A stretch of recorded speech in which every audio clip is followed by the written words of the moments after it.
Welcome to Popcorn Moments, a father and son movie review podcast, where we share our true and honest first impressions, fun and freely for children and adults alike. So go ahead, grab your favorite candy, fill up a thirst-quenching beverage, and slather a large bucket of popcorn with butter, because this is a review that you're gonna want to chew until the very end. Spoiler alert. Because kids say the darndest things, and even I don't know what my son will say during these reviews. Fair warning, but fun nonetheless.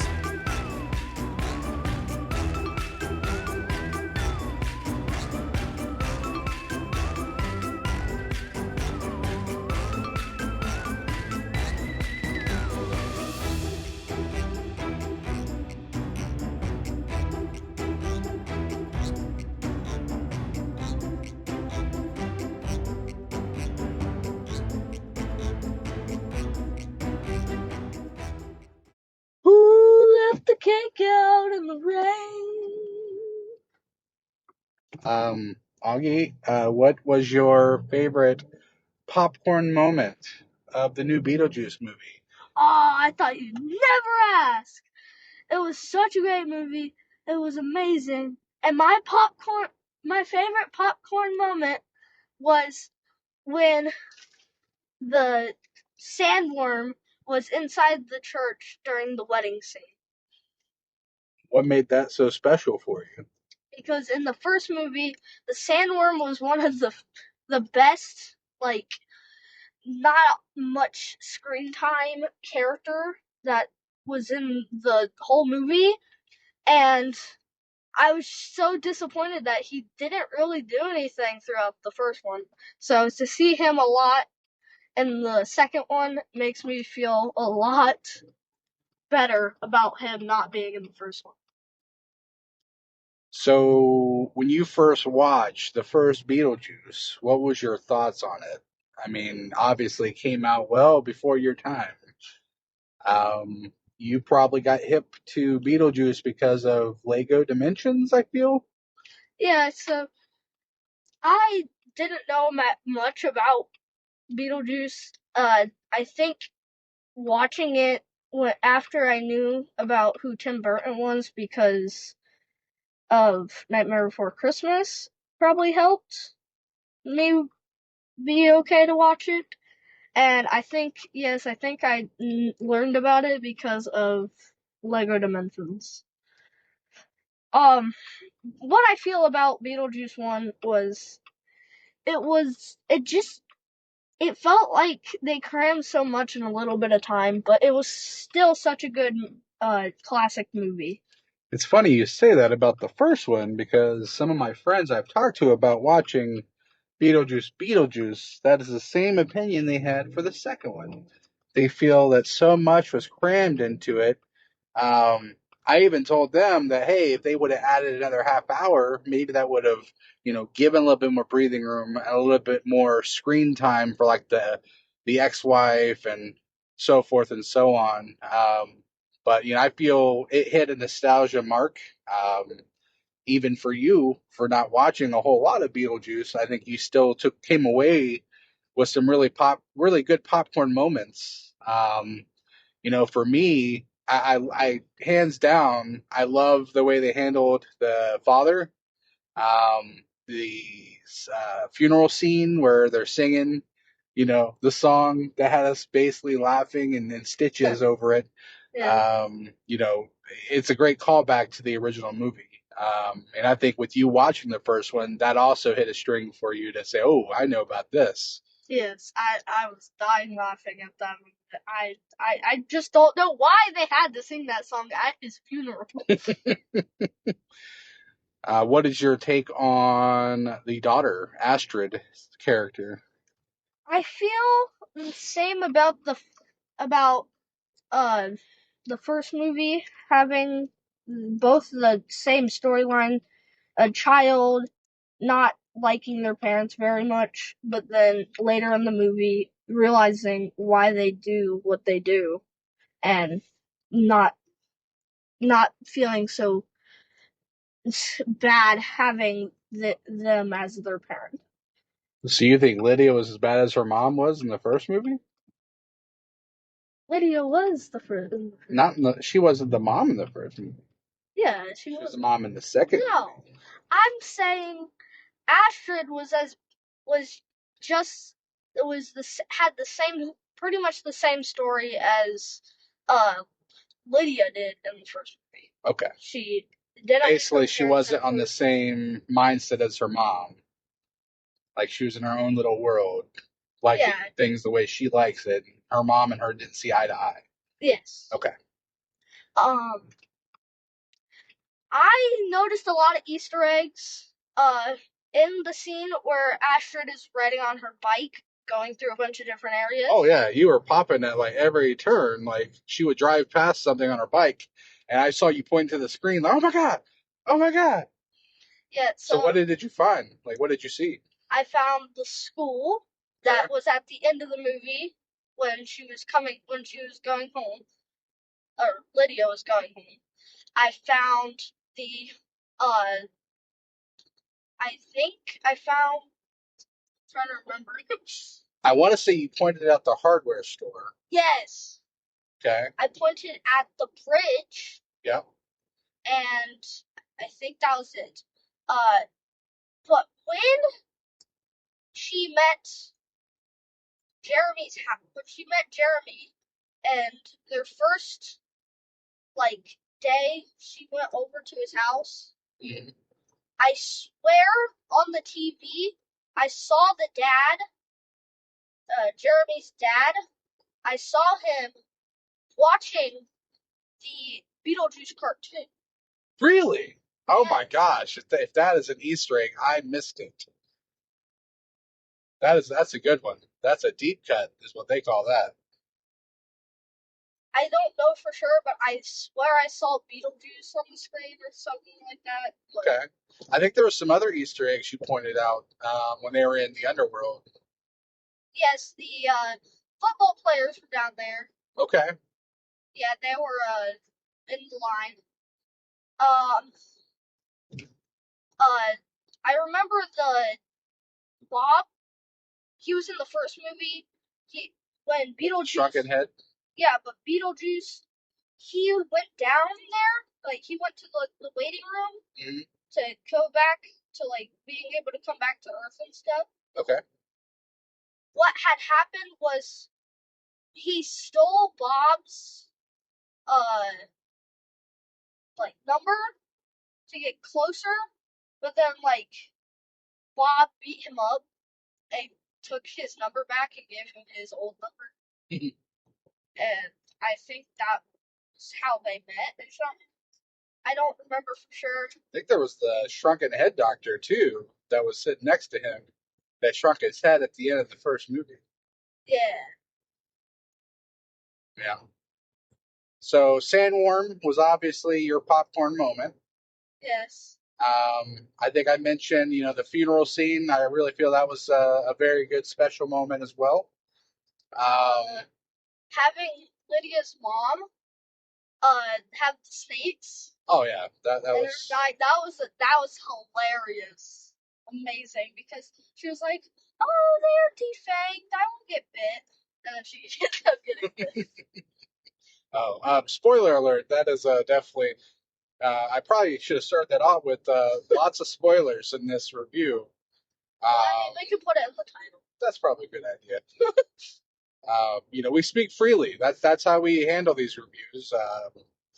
So, when we talk about our popcorn moments, that means to us things that, we're very focused on the movie so much that we could probably polish off our whole bucket of popcorn because, just mindlessly eating as we're digesting the whole movie in front of us happens more often than you can admit.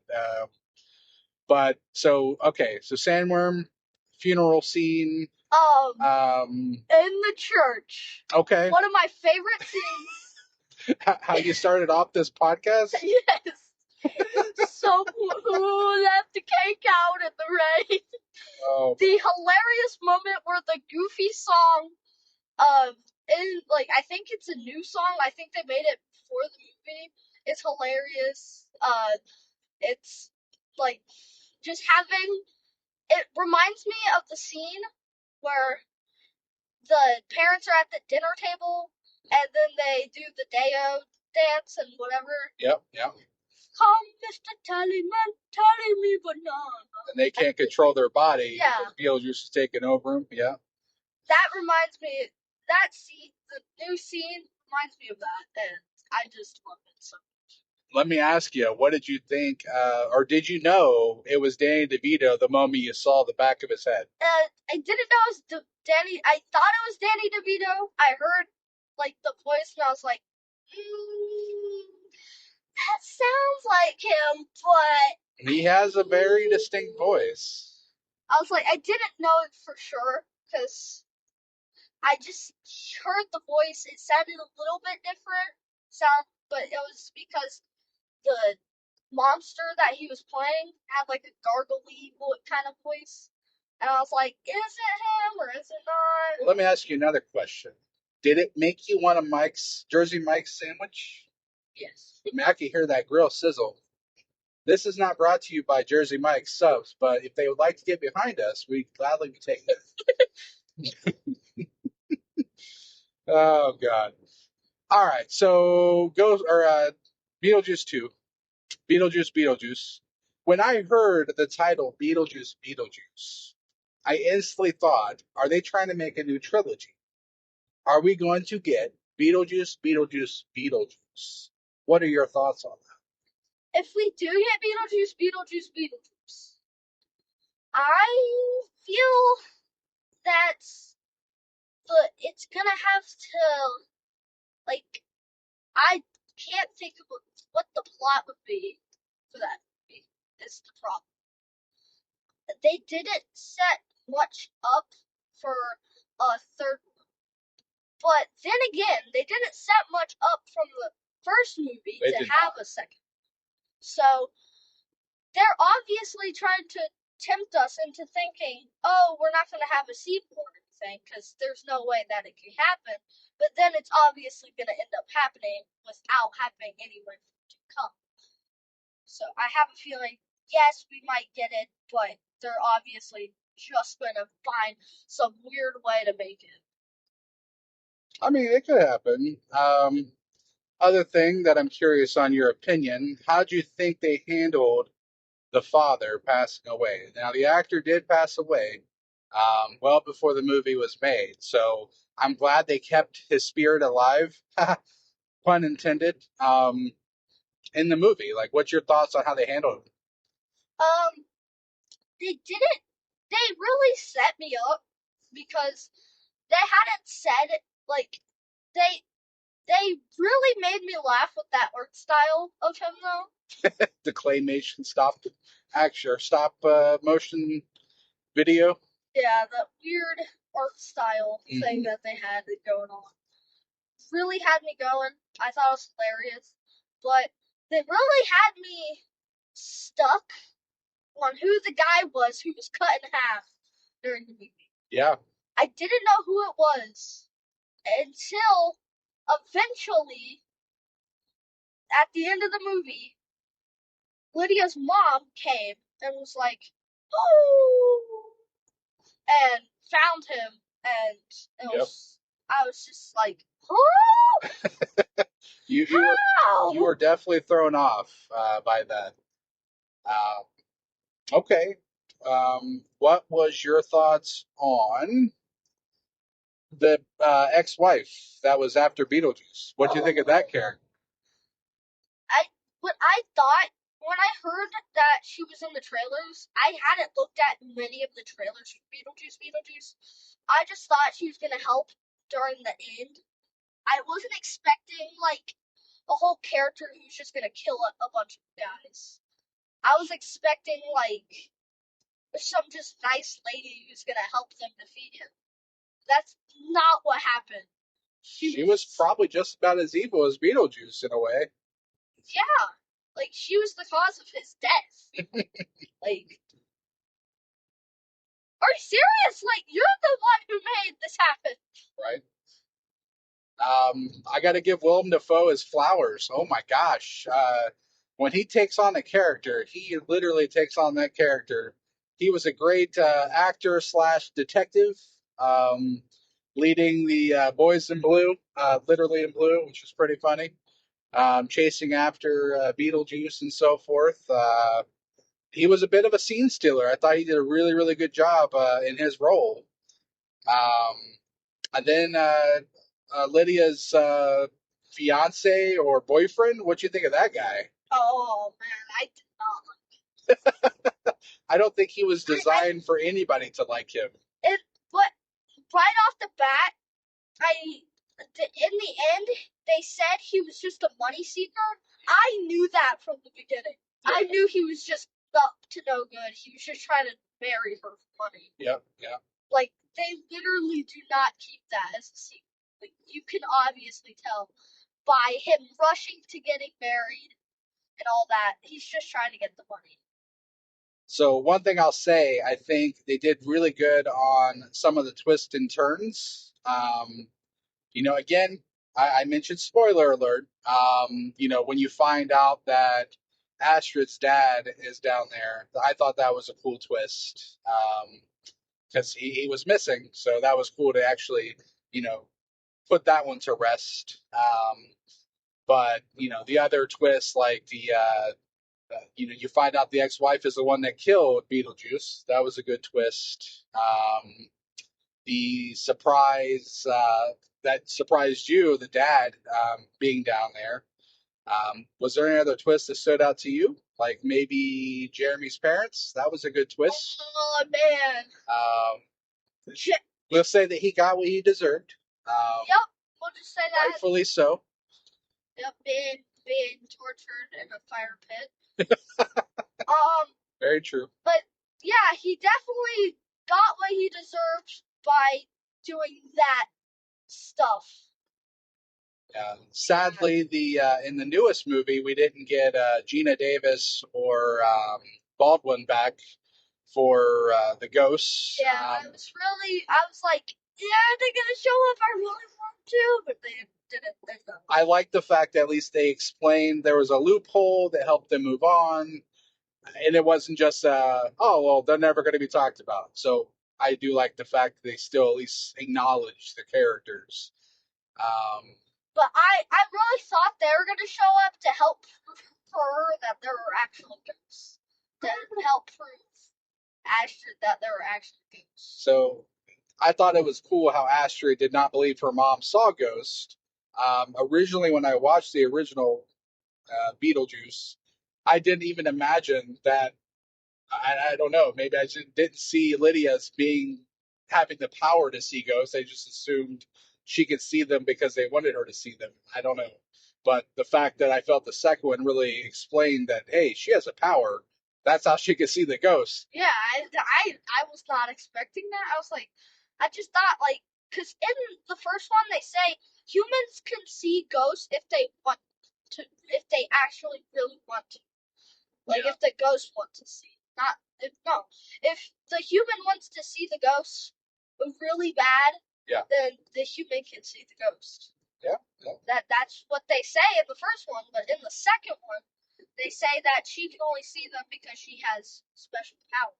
Which I like the fact that, in this day and age, she had her own show where she brought people on and researched their houses and so forth. Like, we've met Ozzy Osbourne's son, Jack, who also has a show. He goes around and sees paranormal. So it was kind of cool to see they kind of did that with her story a little bit. So all in all, I mean, how would you grade the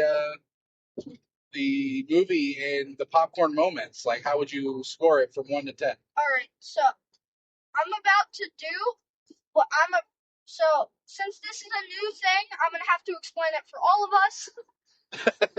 Okay.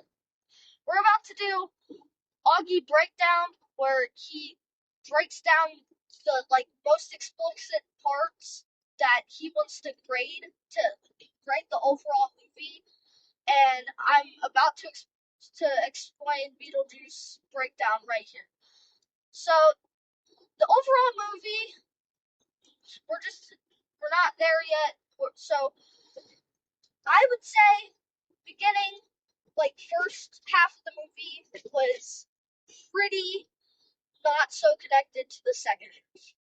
I would say that degrades it a point because it was a good movie, but then they had to just like make it not have as much sense. Having Jeremy there as a ghost and not tying in with with the actual Beetlejuice. But there was like only like one reason it made a little bit of sense was because Lydia had to save her daughter, and the only way she could do that was by marrying Beetlejuice. That was the only way it tied into Beetlejuice. But I mean, they could have done that so many other ways, such as her asking him to leave her alone during her wedding day, or so the only way she could do that was by marrying Beetlejuice, and then he would stop. But there were so many ways they could have handled that, but they ended up tying it with a like weird side story, and I just didn't like that. So I give the overall movie a 7 out of 10. Wow, 7 out of 10. See, I was imagining 7.5. I agree with you. I feel the disconnect from the first half to the second half. One of my friends, she posted on Facebook talking about, and this is kind of how she graded too, in the sense of Beetlejuice was important in name. It felt like you had to call for him just to appear in scenes. Say his name 3 times. Oh, we got an important part for him to show up. The ex-wife, she was not much of a scene stealer. Like, a lot of her walking in the background looking for Beetlejuice, and then she shows up at the end, and up, boop, boop, and it's done. 7.5 I feel is generous, even a 7. So I totally agree with you on that. All in all, I mean, I think nostalgia wins. The movie's going to make money. I believe it's probably made quite a bit of money this weekend since it's been out. I'm happy we were able to watch it when it first came out. Again, nostalgia called out to us. I like Beetlejuice. I like Tim Burton. I know you've been picking up on a lot of Tim Burton's movies and his I guess, artistic view of how he sees things. And it's funny to going back and like watching Nightmare Before Christmas, Edward Scissorhands and stuff like that. You could see he has his own calling card, and Beetlejuice is right up there as well with, his thought on afterlife and so forth. So, yeah, I think you nailed it pretty good with that 7. Mm-hmm.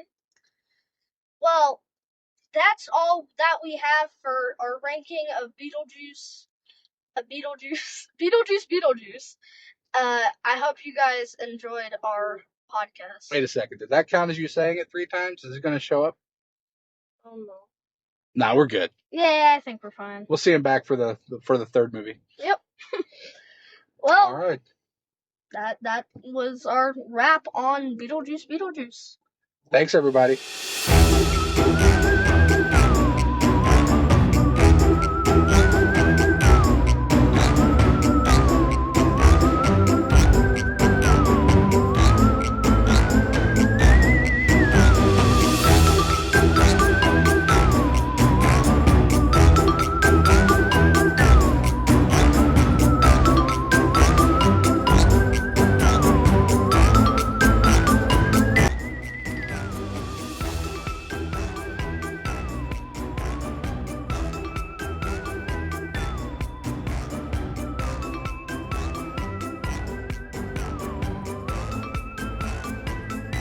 Again, this was Popcorn Moments, a father and son movie review podcast.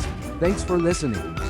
As always, keep an eye out and come hungry for our next helping of Popcorn Moments.